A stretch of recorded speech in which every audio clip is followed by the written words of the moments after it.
Vous voulez une enduro de 80 chevaux homologuée 125? Stark l'a fait pour vous. Said I'm taking big shots, just stop when I'm driven, no pit stops. This hot, I ain't playing like a 6-spot. Pissed off, thought I told him this a chip shot.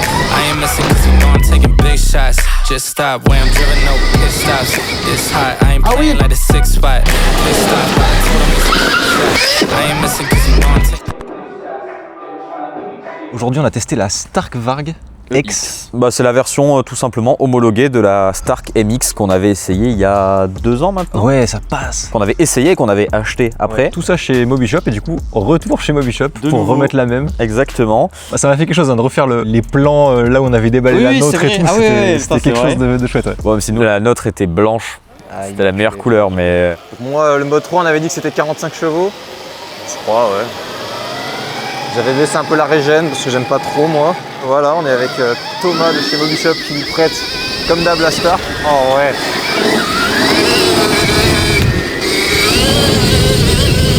Oh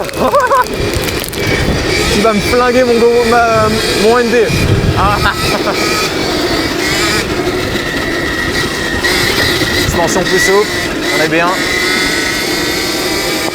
Bah même la MX qu'on a, elle a les suspensions soft et toi tu as les suspensions soft mais enduro. Ouais, c'est ça. Ce sera bien de comparer. Bon, les oups. Oh.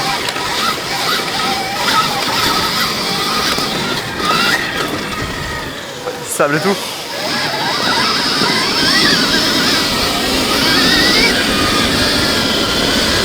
Du coup, moi, ce que j'ai bien aimé, c'est qu'on l'a retesté en cross. Oui. En fait, au moins, on avait vraiment, histoire d'avoir un test complet, même si c'est une moto d'enduro. Chez les thermiques, souvent on dit, bah voilà, les moteurs d'enduro sont plus ronds, etc. C'est ouf de se dire que t'as le moteur, enfin t'as la puissance d'une cross dans un enduro en fait. Même niveau suspension, tu disais les réglages. Alors ouais, niveau suspension, c'est effectivement plus souple, il y a un peu moins de débattement. Mais pour faire le comparatif thermique, souvent sur les thermiques, bah voilà, les moteurs sont un peu moins puissants, un peu moins rageurs. Alors que là, en termes de motorisation, entre une EX et une MX, c'est la même. Et ouais, surtout qu'elle sort que en 80 chevaux. Ils ont arrêté la version 60. J'ai un doute, mais oui, je crois qu'elle sort qu'en 80 chevaux. Et du coup, pour l'homologation aussi, je pense que c'est plus simple. Ouais. Et 80 chevaux en 125. Ouais. Bon, ça, c'est la magie de l'électrique. On verra combien de temps ça dure, mais... Profitons-en pour le moment. C'est chouette, ça change vraiment de chez nous. Ouais, de ouf. Ce sera un peu plus représentatif du reste de la France.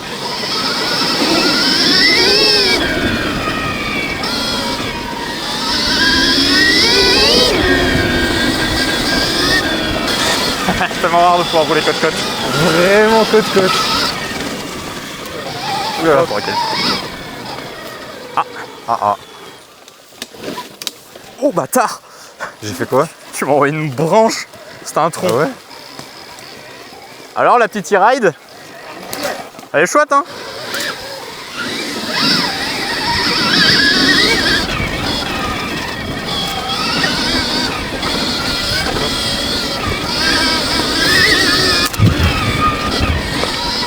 Oh encore? Oh putain! Et moi, ce que j'apprécie avec la Stark, c'est que d'entrée de jeu, quand ils ont annoncé cette moto, c'est qu'ils avaient fait cette promesse de garder ce dessin et ces lignes dont Stark sont maîtres, quoi. Enfin, la Stark est magnifique. Et ils ont réussi à intégrer tous ces éléments d'homologation. Alors sur le coup, nous, on s'est dit, oh putain, en France, ça va être carnage, ils vont nous refaire des trucs qui dépassent dans tous les sens. Et en fait, non, pas trop mal. En fait, un peu la même surprise qu'on a eu sur la e-ride Pro. Ouais. Où il y a des mini clignotants, bah là ils ont réussi à l'intégrer de manière vraiment très esthétique. Ce qui aurait été dommage d'avoir des clignots moches sur une moto aussi belle. Ouais, c'est clair. Protection de chaîne. Il n'y en a pas déjà? Ah, le haut. Tu es censé mettre par là. Ouais, d'accord. Ok. Ah oui, c'est moche hein? Années 80. Ils ont tout travaillé et les rétros bas les couilles. Et du coup, il y a eu quelques changements entre la MX et la EX. Déjà, la batterie beaucoup plus grande. Ouais. Parce qu'on est passé de... Pour moi, on était à 6,5 kWh. Et là, on est à 7,2 kWh. Cellules différentes aussi, non? Cellules différentes. Apparemment, ce serait plus des Molicel, mais personne ne sait si c'est des Samsung, des LG, enfin on sait pas. Mais en tout cas, cellules avec plus de capacité, donc batterie avec plus de capacité. Les suspensions sont différentes avec un settings enduro et du coup un peu moins de suspension, mais toujours plus de 300. Après ça, c'est du détail. Ouais, nous, surtout, on le sentira pas. Le seul truc qu'on l'a senti, c'est nous en faisant l'espèce de double en montée où on se mettait giga court, on sentait que ça. Et on avait les suspensions plus souples. Mais oui, on sentait que c'était plus souple, mais pas forcément qu'il y avait moins de suspension. Ouais, c'est ça, ouais. Non, le châssis, je crois pas qu'il y ait de différence. Je crois qu'il y a des gens qui disaient qu'il y avait une différence. Ah ouais? Et il me semble que quand j'avais vérifié. En tout cas, visuellement, Non, que dalle. Bon, entre-temps, la MX 1.2 est arrivée avec la même batterie. Mais en tout cas, voilà, la EX, quand elle est arrivée, il y avait cette plus grande batterie avec aussi quelques petites améliorations comme protège-disque. oui, tout le système de charnière du téléphone qui a changé, Ouais, aussi. qui est beaucoup plus fiable, j'imagine. Oui, avec un téléphone aussi différent qui sont Ouais, appelés c'est vrai. Arkenstone, je crois. Avec du coup Star, quoi. Tous les Komodo sont usinés dans la masse, c'est ça. très très bien et tout. Même si, On verra. ouais, on en reparlera, mais finalement les Komodo chinois, ils ont l'air d'être un peu mieux. Hein. Merde, attendez, ma moto elle est coincée. Les boutons ils sont pleins de boue. Et ces clignotants à l'avant intégrés, ce beau support de plaque à Elle est l'arrière. magnifique, hein. Franchement, moi ça me donne envie d'en avoir une en supermoto notamment. Ouais, voilà, justement, en super mode. Après, au niveau de l'application, il y a eu quelques petites améliorations, comme ils ont intégré le réglage des courbes et Ouais, tout. enfin. Voilà, dans les grandes lignes, c'est la même moto avec un peu plus de batterie. Voilà, ces éléments d'homologation.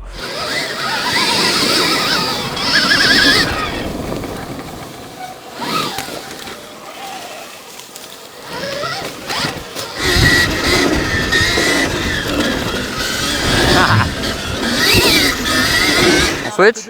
Ah c'était sympa là. Très cool. En fait ça change tellement de ce qu'on a chez nous, c'est cool. Ah ça fait plaisir de chiller comme ça là. Ah ouf.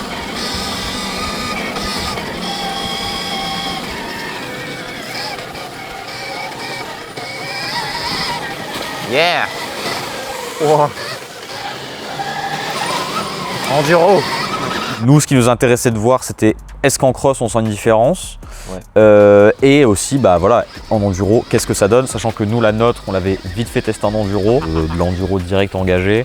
Moi, j'avais vu que par exemple, dans les épingles en descente, c'est un enfer. Ouais, mais ça c'est lié au form factor de la moto, le poids, etc. Et nous, les terrains qu'on roule. Voilà, c'est ça. Surtout expérience cross. Du coup, on a commencé par la Avec rouler le en cross. cross, Et ce qui nous a sauté aux yeux, c'est qu'elle était beaucoup plus adaptée en suspension que nous, notre cross à l'époque, qui était un peu dur pour nous. Ouais, mais finalement, Ça t'a pas choqué? pour l'avoir roulé en enduro et en cross, en enduro, je ne l'ai pas trouvé trop raide et en cross, on subissait moins. Donc je pense que pour des gens de notre niveau, finalement, même pour du cross, ou alors du coup pour la version MX, il faut prendre vraiment un cran en dessous en termes de dureté. Mais vraiment, on a été, par rapport à celle qu'on avait, qui pourtant était pour notre poids. Et surtout que j'ai l'impression qu'on n'est pas les seuls à avoir eu cette réflexion. Ah oui, non, il y a cette plein de gens qui réflexion. l'ont trouvé trop dur la MX, ouais. MX. Ouais. Et puis même, moi, j'étais curieux de tester une version enduro, réglée à notre poids, comment ça encaisse en cross. Yeah. Clac. Ah un peu molle hein. Et au final, on a fait les mêmes sauts que d'habitude, qui sont quand même des gros sauts, enfin le Et moi, double j'ai en pris- montée, Je pense que j'ai pris le pire cours de ma vie ever sur une grosse. pareil. Voilà. Et j'ai atterri court, un peu de traviole, ça a fait boum. Plus le virage après. Plus le virage derrière. On a fait les Et mêmes, vraiment, en fait. j'étais en l'air, je me suis dit, je me mets court. Bon. Ah bah voilà, il a fait comme moi. J'ai attendu. Non, mais c'est vrai qu'en vrai, c'était impressionnant. En fait, t'aurais pu faire comme les mois, Alenia. En fait, je me mets court, je rebondis. La moto part à 90 de l'autre côté. Voilà, on cross, pas grand chose à dire de plus. C'est voilà, la moto est joueuse pour le poids qu'elle fait. Il y a de la puissance à plus savoir quoi en faire. En cross, on connaissait, il y a 10 000 tests. Mais du coup, le lendemain, on est parti en enduro. Et là, ce qui nous intéressait, c'était qu'est-ce que ça donne dans les petits singles, qu'est-ce que ça donne en termes d'autonomie. Donc c'était un test super intéressant parce que on a fait. On était toute une équipe. Bah oui, avec on était chacun 4. des motos différentes. On avait du coup l'AMX qui a déjà. Qui a bien 2 ans. Alors Thomas, elle roule pas non plus des masses. Je pense pas qu'elle a qu'il y a beaucoup 2 d'heures. Ça rouge à Thomas. Oui, la MX, pardon. Oui, MX. Elle a pas la 1.2, donc avec la batterie. De 6,5 kWh. La Varg X du coup et donc un client à Thomas et qui était présent d'ailleurs sur les tracks D aussi qui avait roulé. À qui on a prêté notre À qui on a prêté notre Ultrabi, qui lui roule en Talaria TL4 d'habitude. Ouais, TL4. Qui gère bien les wheelings d'ailleurs. Qui gère bien les wheelings. Oh, il s'est fait plaisir avec notre moto, le cochon quand même. Et Thomas, du coup, qu'on a mis sur oui, Thomas sur la e-ride. Sur la e-ride Pro SR qu'on venait de tester. Qu'on avait à peine testé en cross. En cross. Non, on l'avait même pas testé nous en enduro. On l'avait même pas testé en Lui, enduro. il a testé avant nous. Mais du coup, c'était intéressant. Bah, au moins, on avait un retour de plus. C'est clair. Et surtout, on a pu rouler tous ensemble avec chacun. On avait tous les segments de moto. On avait la petite SR, bon, c'est pas aussi light qu'une light, Ultra et Stark. Il y en avait toutes les gammes d'électrique possibles quasiment. Et finalement, bah, on roulait tous quasiment plus ou moins en même temps. En rythme, c'était kiff-kiff. Bon, j'ai tellement commencé à prendre l'habitude de la gâchette régène que je la cherche. Non, c'est dans les portions comme ça. Toi, t'es dans le futur, il y a les gens qui cherchent le frein au pied, toi, tu cherches la gâchette de régène. Oh là là, c'est beau. Il aime bien la... Oh. Ah, il était un peu de travers, je me suis dit, bon, faut pas que ça foire. Ouais. Ça ressemble un peu vers chez nous, ici, en vrai. Ouais. Ah, elles sont bien, les 6 pattes. En fait, t'es tellement ancré sur la moto et ça bouge pas. Ouais, c'est ça. Les suspensions, elles filtrent tout. Ça me fait un peu surprendre vu qu'il y a de la poussière. Alors, moi, je suis derrière, mec, c'est chaud. Il a l'air de kiffer la Ultra aussi. Ouais. Yeah. Oh. Yeah, karma. Putain. Ça reste maniable. Oh ouais. Dès qu'elle est un tout petit peu en mouvement, tu sens pas le poids. Hein. Ouais.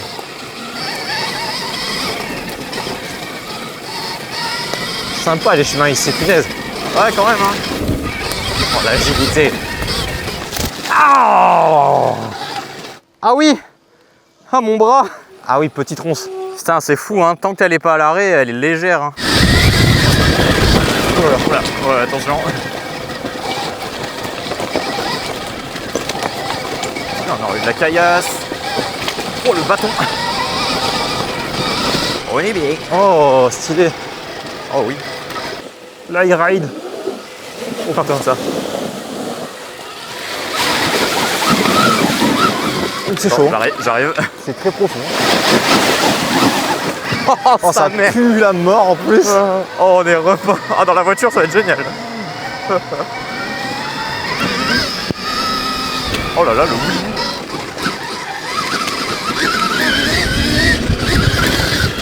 Facteur électrique, mais hyper joueuse. Ouais, bah ça. On s'est suivi dans des sentiers où j'aurais pas pensé prendre autant de plaisir et rouler aussi fort avec une moto aussi lourde sur le papier. Mais ça, je pense que maintenant, avec l'expérience, ça fait 5 ans qu'on roule et on a testé plein de motos. Et on l'a vu par exemple avec la BHR ou la Monnier. C'est des motos qui font 140 kg. Et en fait, on se retrouve à avoir. Quand t'es lancé, voilà. Ouais, c'est ça. Alors peut-être qu'on l'aurait plus senti avec la BHR dans ce genre d'utilisation, mais là vraiment les 120 kg, on les sentait pas. En fait, je pense que les 120 kg, on les sent vraiment dans notre cas d'usage, nous, où c'est dénivelé. Ouais, voilà. Que tu dois et que dès que t'es à l'arrêt, du coup, tu la sens partir. Mais bon, voilà, là, je m'attendais que dans ce sinué, à ce qu'on sente le poids et tout. On avait eu cette réflexion aussi avec la Stormby. Oui, c'est vrai. Après, la Stormby avait un form factor différent et tout. Mais je pense que voilà, de fait de pas avoir de moteur thermique avec des pièces en mouvement, etc., ça joue vraiment. Génial. Et puis pas avoir ce truc de t'as le moteur qui essaie de t'embarquer avec la vitesse. Là, c'est manial. T'es dans des petits singles à enchaîner et tout. Et je vais faire un cut. Nouvelle mascotte. J'avais pas vu ça si profond. Là, on est bien repeint. Surtout lui avec la e-ride, il a dû l'enfoncer aux 3/4. Oh la gueule que t'as. Oh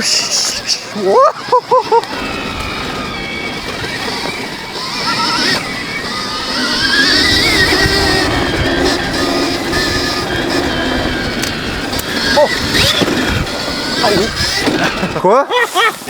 J'ai pris la racine, j'ai fait un job de ma mère. Ah, il est trop bien lui. Thomas il kiffe la e-ride, ça me tue.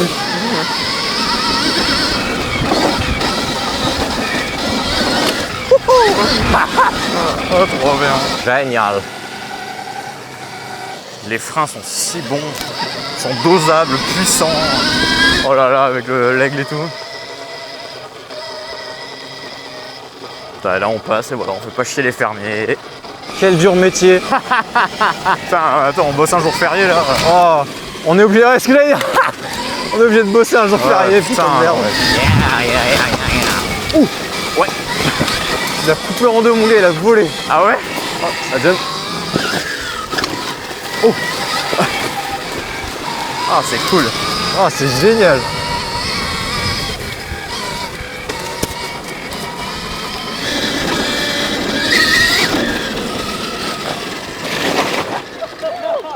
Oh sa mère. Le petit R à côté du klaxon. Oh, c'est tellement bien électrique.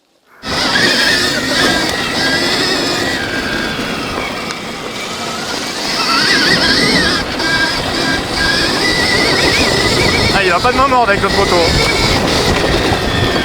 Pour toutes les motos qu'on lui a La prêtées. e-ride c'est une machine de guerre. Hein. Ah ouais.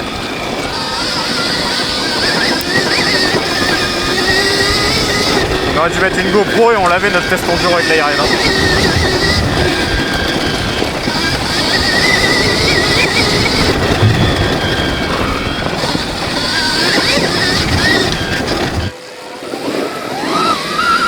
Ça se contrôle tellement. Ah c'est abusé, ça c'est le poids un peu et puis la perfection de la courbe. Ouais. Putain mais c'est tellement suffisant comme autonomie en enduro. Et encore là on fait pas du physique alors j'imagine même pas. Putain il monte avec les pneus, c'est incroyable. Il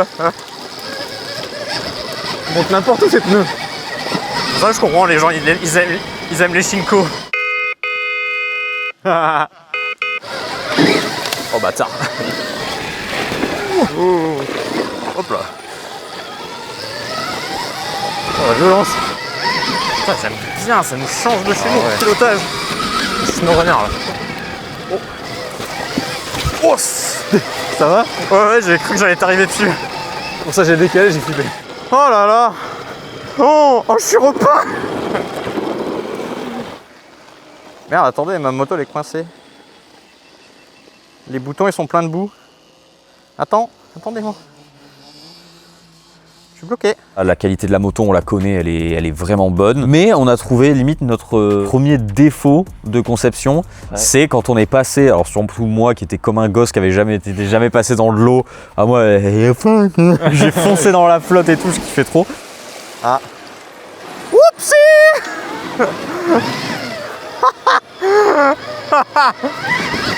Oh ça pue la mort. Oh je suis trempé. Oh elle était tellement foncée. Je suis content que ce soit ta caisse. Oh le bâtard. Je suis vraiment un gamin dans l'eau. Putain il m'a repeint.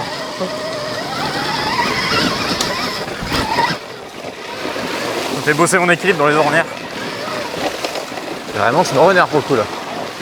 Mais en fait, la flotte chargée en terre, le bouton, il croustillait jusqu'à ce qu'il reste bloqué. Ouais. Et ça, c'est quelque chose qu'on a... Alors, parce qu'ils ont essayé de faire un design avec pas beaucoup de courses, etc. Mais c'est quelque chose que nous, sur tous les Komodo chinois et tout, on n'avait jamais vu. Bah en fait, c'est toujours un vrai bouton qui se clipse et Ouais, voilà. Alors qui que est là, évidé il au est- bord. Enfin, ouais. qui est- Et surtout, le problème, c'est que la Stark, en fait, elle se met en neutre Oui. quand tu bouges pas, genre 30 secondes. Bah, de toute façon, on va le voir sur la vidéo. Hein. Je pouvais Ouais. plus. Du coup, ils sont partis. Moi, je suis resté bloqué pendant. Ouais, c'est ça. Ça durait bien 5 minutes, hein, je pense. Bah ouais. Et moi, c'était la vanne que je disais, on vit une époque où on répare une moto électrique avec de l'eau. Oui, ouais, parce que du coup, on a mis de l'eau pour dissoudre un peu la poussière, quoi. Et c'est réarrivé une fois qu'on est arrivé. Ah ouais. Ouais, donc ça, c'est un truc à voir. Bon, je pense qu'ils vont le Je pense corriger, qu'ils vont mais. corriger, ouais. Eh bon. Ah yes. Yes. Sommeil. Toujours une bouteille d'eau, pas forcément pour boire. Sinon, c'est vraiment pour Ouais, taquiner. Sinon la Stark, ça reste une Ouais. putain de dinguerie. Et puis tout ce qu'ils ont fait, tout le travail qu'ils ont fait sur la version homologuée, c'est incroyable. En super mode, ça a l'air d'être une folie. Peut-être qu'un jour on l'essaiera, mais et voilà, encore une fois, l'autonomie, nous, pour le niveau qu'on a, ça nous paraît suffisant. Mais de toute façon, on sait que dans 3, 4, allez 5 ans, Ça fera que évoluer. on va vraiment arriver dans les 100 km et là, ce sera largement suffisant. Ouais, ouais. 25 et vous 34. 39. Ben, on va vraiment rentrer coup le coude. Ok.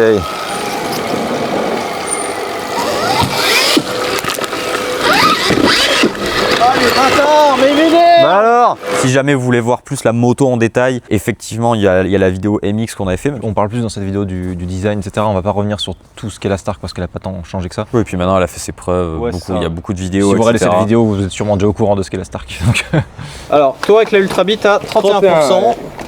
La E-Ride, il lui dit 11, mais bon, ça, elle a quoi, elle a 10 bornes en trop.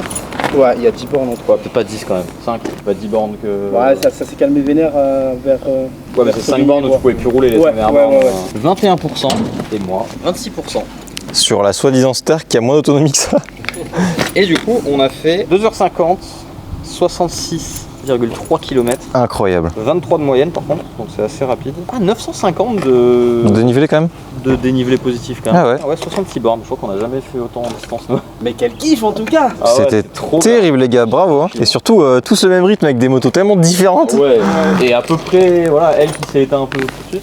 On a quasiment, ouais. Ah ouais, c'est elle qui a le plus de... Plus de Après, capa. on avait plus de chevaux quand même, et plus lourd. Et du coup là c'est Ultra Bee batterie d'origine BMS. Ouais, mais c'est mode éco, mais t'as 19 kW je crois. À 19 kW. Ouais, c'est ouf hein. On a pu aller, alors pas jusqu'au bout des batteries, parce que la première à être tombée en rade, c'est la E-Ride Pro qui forcément a la plus petite batterie pour la puissance qu'elle a. Mais voilà, on a quand même fait 66 km avec 1000 de D+. On a roulé à 45-55 chevaux, on a alterné un peu les modes. On a roulé comme avec un bon rythme. Et quand on est rentré, alors ça c'est la grande surprise, c'est que la EX et la MX sont rentrées les deux avec 33% de batterie, je crois de mémoire. Après, ça m'a beaucoup étonné. On pense que soit la batterie de la MX était très en forme, soit la batterie de la EX était peut-être pas totalement chargée, équilibrée, tu vois. Parce que moi j'ai demandé à quelqu'un qui roule, eux ils sont je sais plus combien, 4 ou 5 à rouler en Stark. Ah ouais. Et il y en a plusieurs qui avaient les Stark MX avant et qui faisaient déjà de l'enduro avec. Et ils disaient ils font facile 20% d'autonomie. Donc voilà. Nous sur notre test, l'autonomie n'est pas représentative. Non, il y a quand même une réelle diff d'autonomie. Et on a fait 66 bornes, il en reste 33%. Donc on aurait pu taper quoi, les 80 en rentrant vraiment. Ouais, c'est ça. Et puis c'était quand même soutenu. Enfin, il y avait des moments, c'était tranquille sur de la liaison et tout. Ouais, mais quand on était dans le chemin, on a fait des gros accels. Non, étonné, franchement, je m'attendais quand même pas à ça, quoi. Enfin, c'est vraiment bien, quoi. N'hésitez pas si vous êtes dans le coin vers Nevers ou quoi, il y a toujours Mobishop qui vend ses Stark et autres motos électriques. Bah ouais, encore merci à lui parce que mine de rien, ça commence, il nous a fait essayer la Stark MX, la Stark EX, la Ampera, la TL5. Bah de toute façon, maintenant, voilà, c'est plus un pote que juste un partenaire. C'est toujours un plaisir de se retrouver, notamment au e-track day et tout, quand on se voit tous. Donc c'est cool, allez le voir, il est vraiment chouette comme type. Et puis il vous accueillera avec plaisir. n'hésitez pas si vous avez aimé cette vidéo à vous abonner et suivre un peu les prochains tests et autres. Et on sera ravis de vous retrouver dans une prochaine vidéo. Bon, allez.